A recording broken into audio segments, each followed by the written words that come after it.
അന്നത്തെ നമ്മുടെ ഓട്ടം ഞാൻ പലപ്പോഴും ഓർത്ത് ചിരിക്കാറുണ്ട്. അന്ന് അവളെ അവിടുന്ന് പുറത്താക്കിയത്. ഏതായാലും കഴിഞ്ഞതൊക്കെ കഴിഞ്ഞു. ഇനിയെങ്കിലും നിനക്കൊന്ന് നിർത്തിക്കൂടെ? എന്ത് നിർത്താൻ? നിനക്കറിയാമോ, ഇപ്പൊ എന്റെ വൈഫ് എന്റെ കൂടെ വന്നിട്ടുണ്ട്. എന്നിട്ടേ? അങ്ങോട്ടൊന്നും നോക്കണ്ട. അവളെ അടുത്ത ഹോട്ടലിൽ താമസിപ്പിച്ചിരിക്കുകയാണ്. ഇതെന്റെ പ്രൈവറ്റ് റൂം. ഇവിടെയാണ് എല്ലാവിധ രാസലീലകളും. എന്റെ ഒരു ക്ലോസ് ഫ്രണ്ട് ഈ ഹോട്ടലിൽ താമസിക്കുന്നുണ്ടെന്നും അവനെ കാണാനാണെന്ന് കള്ളം പറഞ്ഞിട്ടാണ് അടിയെ ഈ മുറി എടുത്തിരിക്കുന്നത്. എടാ, നിന്നെ ഒന്നും പറഞ്ഞിട്ടൊരു കാര്യമില്ല. നീ ഒന്നും നന്നാകില്ല. ഒന്ന് പോടാ അവിടുന്ന്. ഇതിനൊക്കെ കുറച്ച് ഗട്സ് വേണം, അല്ലാതെ നിന്നെ പോലെ. എന്നാൽ ഇതൊന്നും ശരിയല്ലടാ. ഭാര്യയെ കൊണ്ടുവന്ന് വേറെ ഹോട്ടലിൽ താമസിപ്പിച്ചിട്ട് നീ ഇവിടെ. പിന്നെ ഒരു പുണ്യാളം വന്നിരിക്കുന്നു. അവനൊരു ലേഡി ഡോക്ടറെ കിട്ടി. അവള് നിന്നെ എടുത്ത് താറെടുത്തിരിക്കുന്നോണ്ടല്ലേ നിനക്ക് കിടന്ന് വിലസാൻ പറ്റാത്തത്. എടാ, കല്യാണം കഴിഞ്ഞിട്ടും കുടുംബം, ബന്ധം, സ്നേഹം എന്നതിനെ കുറിച്ചൊക്കെ നിനക്ക് മനസ്സിലാകാത്ത അത്ഭുതം. എന്റെ വൈഫുണ്ടല്ലോ, എന്റെ ദൈവമാണ്. കല്യാണം കഴിഞ്ഞ അന്ന് രാത്രി ഞാൻ അവളോട് സത്യം ചെയ്തു. ഞാൻ ഇതുവരെ അതിൽ നിന്ന് മാറിയിട്ടില്ല, ഇങ്ങോട്ട് മാറിയല്ലോ. അതിന് വാഭാഗത്തിന് കുറവുണ്ടാകാൻ നോക്കിയാ പോരെ. നിന്നെ ഒന്നും പറഞ്ഞിട്ട് കാര്യമില്ലടാ. നീയൊന്നും ഒരു കാലത്തും നന്നാവില്ല. നീ എന്നാ വൈഫിനെ കൂട്ടി വീട്ടിലേക്ക് വരുന്നേ? അതിന് സമയമില്ല അളിയാ. സമയം 3 മണിയായി. 5:30 മണിക്ക് എയർപോർട്ടിൽ എത്തണം. അടുത്ത പ്രാവശ്യം വരുമ്പോ എന്റെ മോൾക്ക് ഒരു ഇലക്ട്രിക് പാവ കൊണ്ടുവരണം. നിന്റെ മോക്ക് ഇലക്ട്രിക് പാവയല്ല, ഒറിജിനൽ പാവം തന്നെ കൊണ്ടുവന്നളയാ. 1 minute.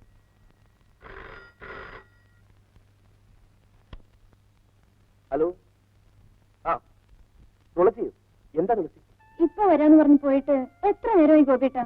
ഞാനിപ്പോ വരാൻ തുളസി. ഫ്രണ്ടുമായി സംസാരിച്ച് തുടങ്ങിയതേ ഉള്ളൂ. എനിക്ക് ഒറ്റയ്ക്കിരിക്കാൻ പേടിയൊന്നു. എന്തിനാ ഹോട്ടലിൽ നമ്മൾ ഉപയോഗിക്കാൻ പേടിക്കുന്നത്? ഒന്നും പറയണ്ട. ഗോപിയേട്ടൻ ഇങ്ങോട്ട് വന്നില്ലെങ്കിൽ ഞാനിപ്പോ അങ്ങോട്ട് വരും. വേണ്ട വേണ്ട, ഞാൻ അങ്ങോട്ട് വരാം.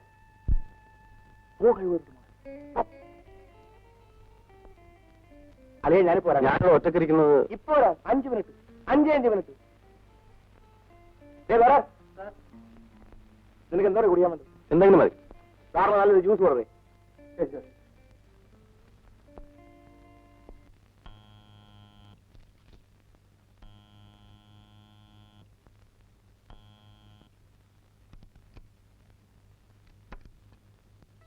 എന്താ മോളെ ഇത്? പേടിച്ചു പോയോ? എന്താ ഗോപിട്ട ഇങ്ങനെ? എത്ര നാൾ കൂടി കണ്ടതാണ് അവനെ. അവനോട് ശരിക്കൊന്ന് സംസാരിക്കാൻ കൂടെ കഴിഞ്ഞില്ല. നീ ഇങ്ങനെ കൊച്ചു കുട്ടികളെ പോലെ തുടങ്ങിയല്ലോ. പിന്നെ ഗോപിട്ടൻ ഇങ്ങനെ പറയാം. ഇതാണ് ഈ പട്ടിക്കാട്ടി കിടന്നാലുള്ള കുഴപ്പം. നമുക്കൊന്ന് പുറത്തു പോയിട്ട് വരാം ഗോപിട്ട. എനിക്ക് 1-2 സാധനങ്ങൾ വാങ്ങാനുണ്ട്. എന്തെങ്കിലും വാങ്ങാനുണ്ടെങ്കിൽ അവിടെ പോയിട്ട് വാങ്ങിയ പോരെ മോളെ. ഒന്ന് പോയിട്ട് ഉടനെ വരാന്നേ. വല്ലാത്ത വാശി തന്നല്ലോ. നിന്റെ എന്തെങ്കിലും ആഗ്രഹത്തിന് ഞാൻ തടസ്സം തന്നിട്ടുണ്ടോ? ഞാൻ ഇന്ന് ഡ്രസ് മാറിയിട്ട് വരാം. ചെല്ലു ചെല്ലു ചെല്ലു.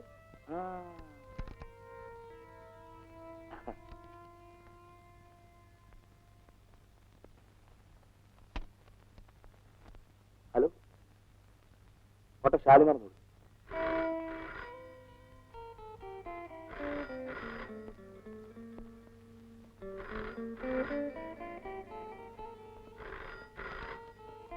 ഹലോ, ഞാനാടാ ഗോപി. നീ അവിടെ എന്തെടുക്കുക? ഇന്ന് വേമാ, എനിക്ക് പോകണം.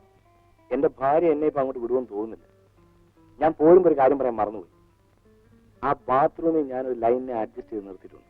നീ ശരിക്കും ആഘോഷിച്ച് വിട്ടാൽ മതി. റൂമിലൊക്കെ ഞാൻ പേ ചെയ്തിട്ടുണ്ട്. ഞാൻ പോയി വന്നിട്ട് നിന്നെ വിളിക്കാം. നീ എന്തായി പറയുന്നേ? നിനക്കൊരു സർപ്രൈസ് ആകട്ടെ എന്ന് കരുതിയാ ഞാൻ ആദ്യം പറയാതിരുന്നത്. ചുമ്മാ ഒരു രസമല്ലേടാ. ആളെങ്ങനെ ഉണ്ടെന്ന് നോക്ക്. നീ എന്ത് വൃത്തിയോടെ കാണിച്ചത്? എനിക്ക് അവനും സൗകര്യമില്ല. നിനക്ക് എന്താ ചെയ്തോ, ഞാൻ പോവാ.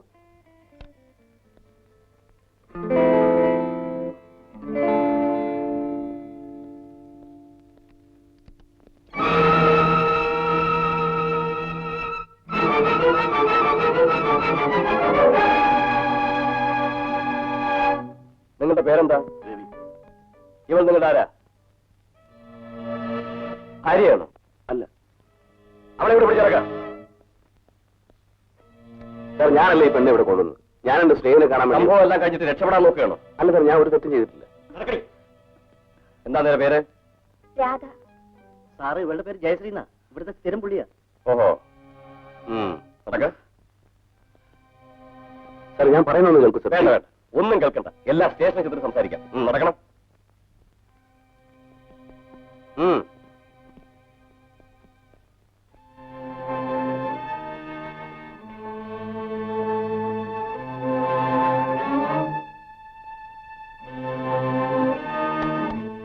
ഹലോ, ആ 5 to 7 ഒന്ന് തരണേ.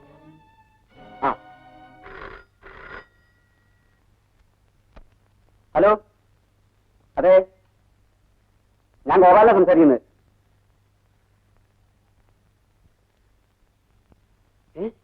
പോലീസ് അറസ്റ്റ് ചെയ്തിരുന്നു.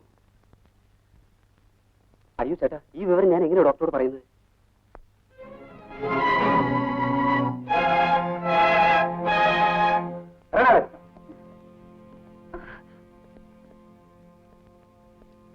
നടക്കണം അങ്ങോട്ട്. നിന്നെ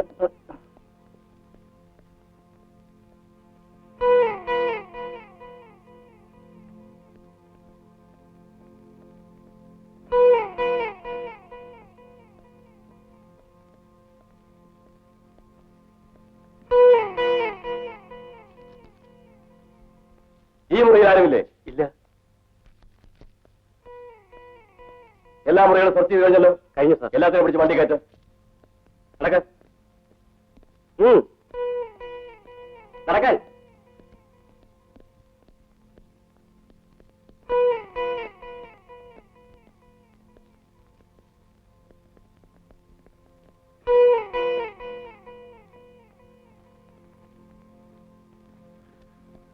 സാർ, ഞാൻ നിരപരാധിയാണ് സാർ. ഞാൻ ഒരു തെറ്റും ചെയ്തിട്ടില്ല സാർ. താൻ നേരത്തെ ആലോചിക്കണമായിരുന്നു. ഞാനൊരു സ്നേഹിതനെ കാണാൻ വേണ്ടി വന്നു. കൂടുതലൊന്നും പറയണ്ട. 302 ഒരു ജീപ്പ് കയറ്റ.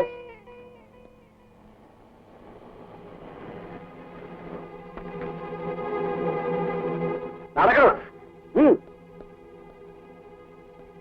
ആ ജീപ്പിലോട്ട് ഇറക്കി.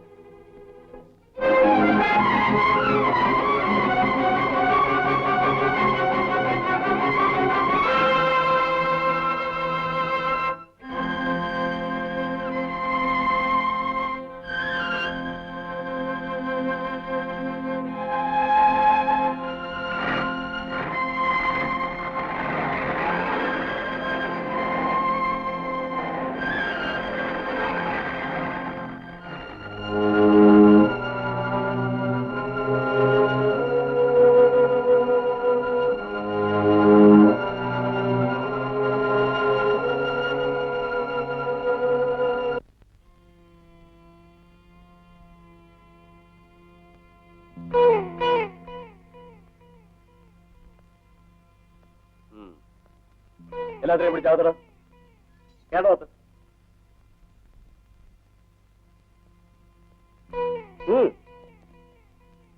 സാർ, ഞാൻ നിരപരാധിയാണ് സാർ. ഞാനൊരു സ്നേഹിതനെ കാണാൻ വേണ്ടിയാണ് ഹോട്ടലിൽ വന്നത്. സാറിന് വിശ്വാസമല്ലേ ഈ പെൺകുട്ടിയെ ചോദിച്ചു? വേണ്ട വേണ്ട, ഇനി ഇതൊന്നും പറഞ്ഞിട്ട് കാര്യമില്ല. നിങ്ങളെ പോലെ തന്നെയാണ് ഇവരെ അറസ്റ്റ് ചെയ്തിരിക്കുന്നത്. നിങ്ങൾക്ക് വലിയ പ്രത്യേകതയൊന്നുമില്ല. സാർ, എന്റെ വീട്ടിൽ ഷാടാ. നിങ്ങൾക്ക് എന്തെങ്കിലും പറയാനുണ്ടെങ്കിൽ നാളെ കോടതി പറഞ്ഞാൽ മതി. തങ്കമല്ലേ? ഇറങ്ങിയോട്.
ആവശ്യമുണ്ടെന്ന് തോന്നുന്നില്ല. നമ്മുടെ അല്ല, എന്റെ മോളെ ഞാൻ കൊണ്ടുപോകുന്നു.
രാവിലെയാണ് ഞാൻ വിവരം അറിഞ്ഞത്.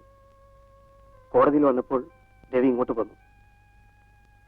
സത്യത്തിൽ എന്താണ് രവി ഉണ്ടായത്?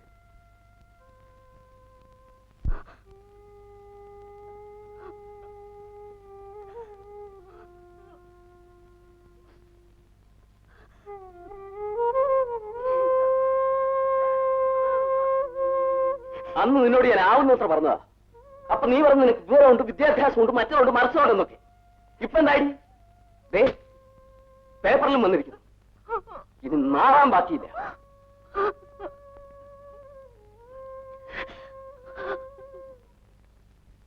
നീ അവനെ നന്നാക്കി എടുക്കുന്നല്ലേ പറഞ്ഞത്?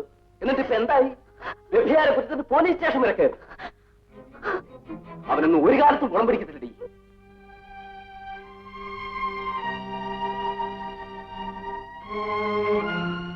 നിന്റെ തലയിലെടുത്ത് പോലെ നടക്കട്ടെ. പക്ഷെ ആ പട്ടി ഇനി ഞാൻ ഈ പഠിക്കാത്ത കയറ്റില്ല.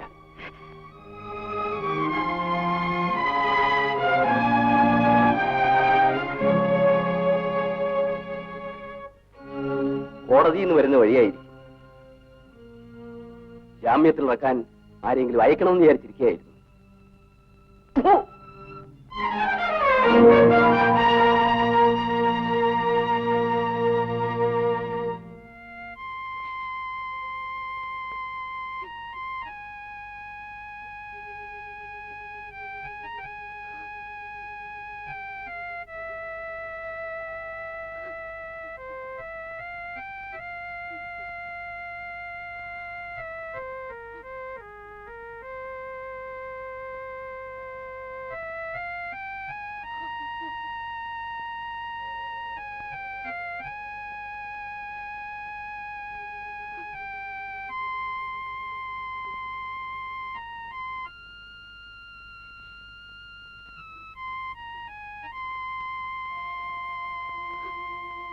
എന്തു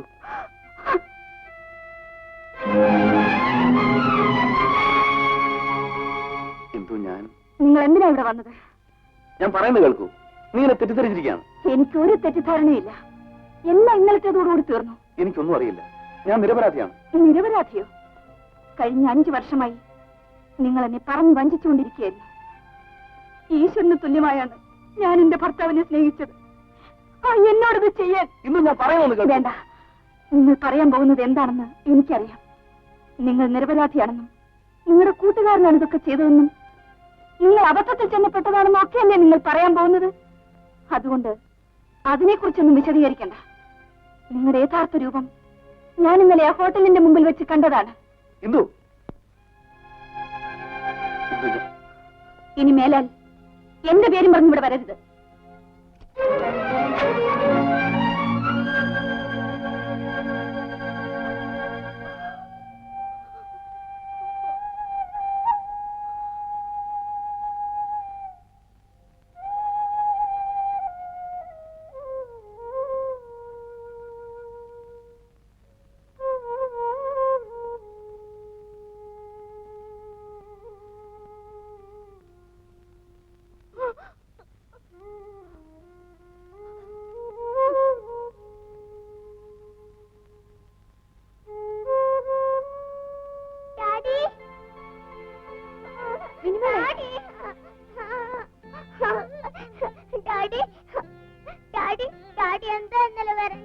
മുത്തച്ഛൻ മമ്മി ഒരുപാട് വഴക്ക് പറഞ്ഞു.